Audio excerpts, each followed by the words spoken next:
Assalamualaikum warahmatullahi wabarakatuh. Kenalkan, nama saya Yoga Pratama dari FZKUI Universitas Nasional.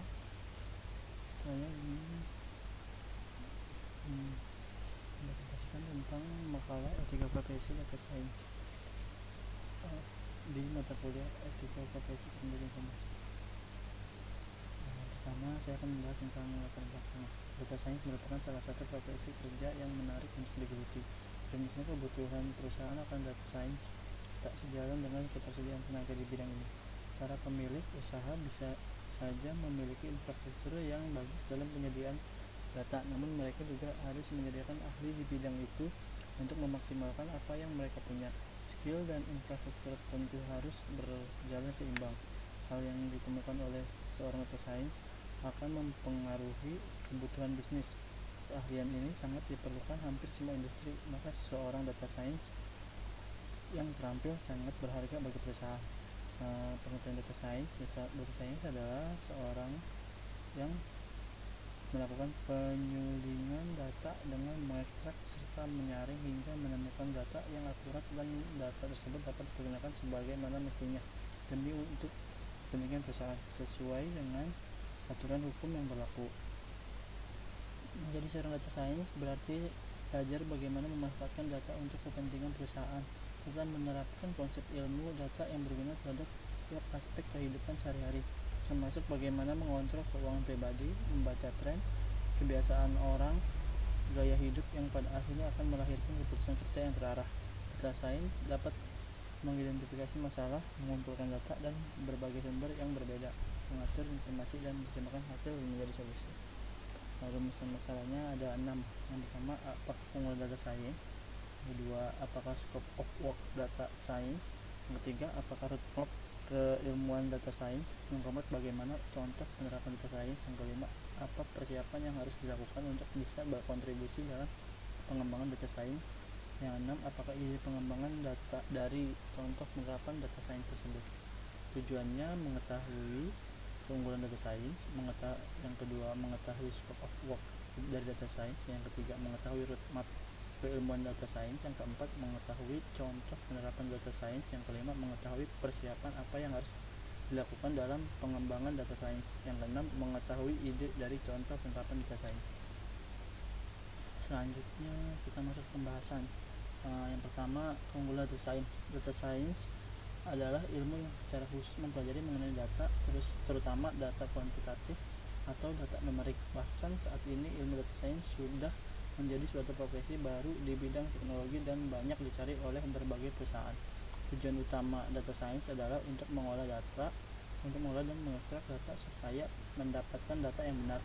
Kebutuhan untuk posisi data science pun telah tumbuh pesat hingga mencapai angka lebih dari 650% sejak tahun 2012. Namun, belum banyak orang yang mengeksploitasi kesempatan kerja di bidang ini. Maka dari itu, bisa dikatakan peluang untuk menggeluti bidang data science sangatlah menjanjikan. Selanjutnya, beberapa keunggulan dari data science. Yang pertama, data science dapat mengurangi risiko dan penipuan. Data science pun dilatih untuk mengidentifikasi data yang menonjol dengan beberapa cara.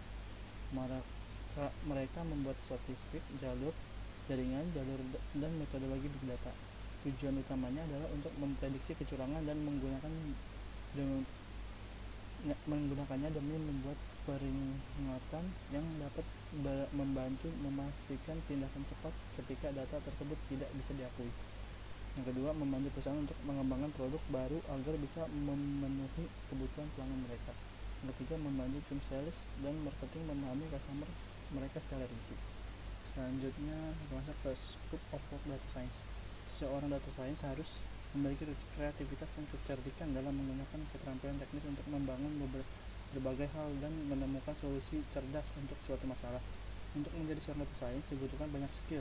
Pertama, kemampuan mengumpulkan dan memfilter data, lalu dibutuhkan kemampuan statistik dan sense of math untuk pemodelan. Selanjutnya, seorang data science harus punya kemampuan programming, scripting, dan domain specific expertise. Selain itu, dibutuhkan juga kemampuan communication data insight. Kemampuan ini untuk mengomunikasikan data-data yang ditemukan agar pihak lain dapat mengerti. terakhir, sosok data science harus punya curiosity supaya saat masuk atau dapat mengakses data agar bisa mengetahui apa yang harus dilakukan. Selanjutnya beberapa keampuhan dari data science. Yang pertama ada Internet of Things, kedua komputer menjadi semakin pintar, yang ketiga jurusan data science di beberapa negara, yang keempat peluang karir yang sangat besar. Selanjutnya roadmap keilmuan data science. Seorang data science seharusnya memiliki cukup dalam beberapa kemampuan. Yang pertama ada statistik, programming, basis data, kemampuan presentasi, knowledge of data cleaning, dan transformasi. Kemampuan yang harus dikuasai oleh seorang data science antara lain pemahaman tentang statistik dan data pre-processing, mengetahui pitfalls, harus peka mengenai bias yang berdampak pada analisis dan juga kesalahan umum dalam analisis statistik. Yang ketiga memahami cara kerja beberapa teknik machine learning. Yang keempat time series forecasting. Kelima computer program. Yang keenam basis data. 7 web scraping. Yang ke-8 text data. Contoh penerapan data science. Ada beberapa pro dan kontra tentang pemanfaatan data science. Salah satu contohnya bisa dilihat di bidang kesehatan.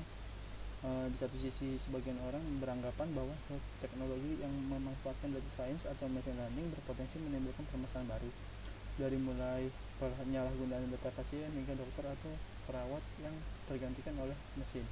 Namun penggunaan data science di ranah hal teknologi juga rupanya memberikan dampak positif, seperti membantu pencegahan dini terhadap berbagai penyakit, mendeteksi risiko fraud, asuransi kesehatan, bisa memberikan data pasien yang lebih akurat, dan masih banyak lagi. Ini adalah beberapa contoh pemanfaatan data science di hal teknologi antara lain. Pertama ada prediksi flu menggunakan big data. Yang kedua ada bantu deteksi dan penanggulangan endometriosis.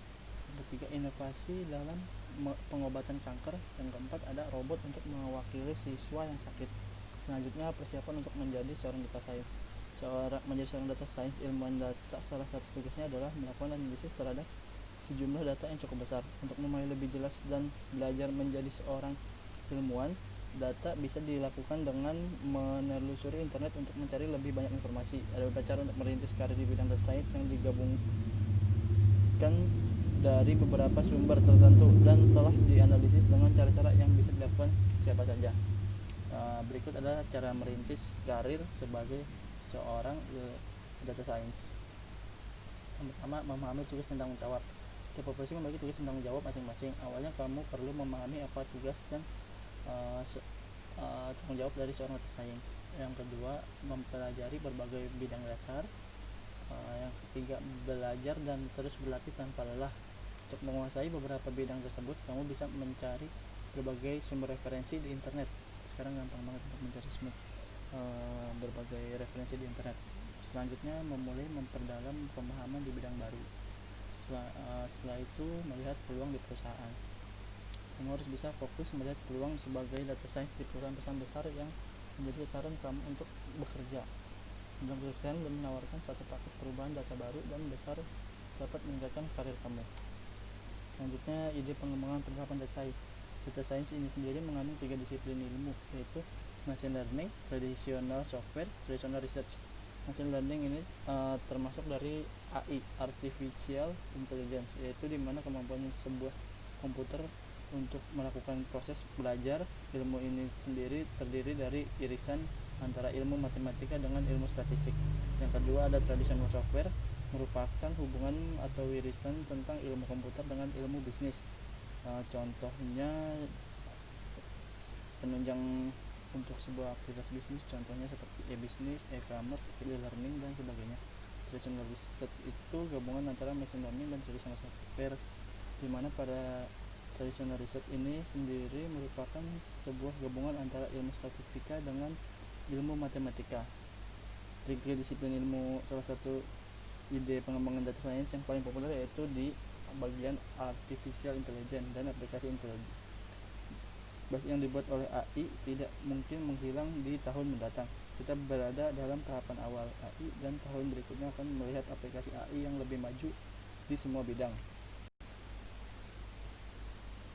Selanjutnya di intelijen aplikasi akan dikembangkan menggunakan AI, machine learning dan teknologi lainnya. Machine learning akan menjadi umum dan akan mengubah data science dengan manajemen data yang lebih baik. Selain itu akan ada pengembangan perangkat keras khusus untuk pelatihan dan pelaksanaan pembelajaran yang mendalam. Penggabungan AI akan meningkatkan pengambilan keputusan dan meningkatkan pengalaman bisnis secara keseluruhan. Pengembangan AI akan meningkatkan pengambilan keputusan dan meningkatkan semua aplikasi baru akan memasukkan beberapa bentuk AI dalam program mereka untuk meningkatkan fungsinya. Jadi jumlah intelijen aplikasi akan meningkat. Hal-hal cerdas yang merupakan versi cerdas dari gadget reguler akan terus kembali di pasar. Contohnya di AI itu ketika kita menggunakan handphone, sekarang kita bisa membuka kunci handphone tersebut dengan menggunakan kita sendiri. Kesimpulan dari makalah ini adalah menjadi seorang data science berarti belajar bagaimana memanfaatkan data untuk kepentingan perusahaan serta menerapkan konsep ilmu data yang berguna terhadap setiap aspek kehidupan sehari-hari, termasuk bagaimana mengontrol keuangan pribadi, membaca tren kebiasaan orang, gaya hidup yang pada akhirnya akan melahirkan keputusan kerja yang terarah. Data science dapat mengidentifikasi permasalahan, mengumpulkan data dari berbagai sumber yang berbeda, mengumpulkan informasi dan menerjemahkan hasil menjadi solusi.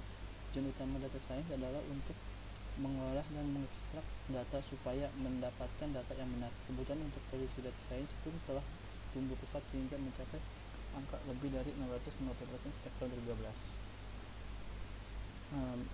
Itu adalah sumber yang saya ambil dari internet. Nanti untuk link YouTube akan saya masukkan di sini ya. Sekian presentasi dari saya, kurang lebihnya mohon maaf. Assalamualaikum warahmatullahi wabarakatuh.